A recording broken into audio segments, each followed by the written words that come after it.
The Curse of the Ogiso Throne. Why Benin's first crown was buried. Before there was an Oba, before the bronzes, before the coral beads, before the world called it Benin, there was a throne. Older than the empire, carved not in gold but in fear.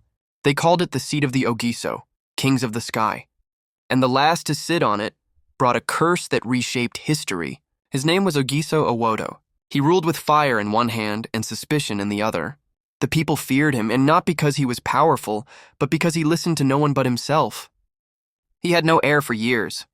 And when his only son was finally born, Ekaladerhan, the seers warned him, "This child will one day rise above you. Let him grow, but do not try to own his fate." Owodo didn't listen. When famine came, he blamed the people. When rivers dried, he accused his advisors. But when death touched his household, he turned on his own son. The boy was exiled, cast into the wilderness, alone, nameless. His mother, Owodo's wife, watched with silent fury. She didn't shout, she didn't weep. She just placed her hands on the palace walls and whispered a curse. "Until you learn to serve, may no throne know peace. May your crown be heavy. May your kingdom forget itself, and so it can be reborn." Shortly after, Owodo was overthrown. The Ogiso dynasty collapsed. Benin fell into chaos.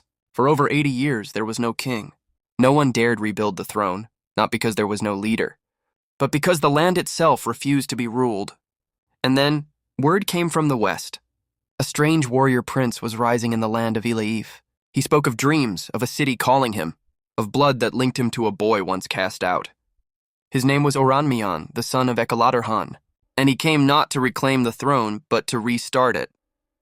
That's how the Oba dynasty was born, not from glory, but from ashes. And to this day, every Oba of Benin, no matter how powerful, still performs rituals tied to that forgotten curse. Not out of tradition weight, but because the earth remembers. The Ogiso throne wasn't just broken. It was buried by a woman's voice.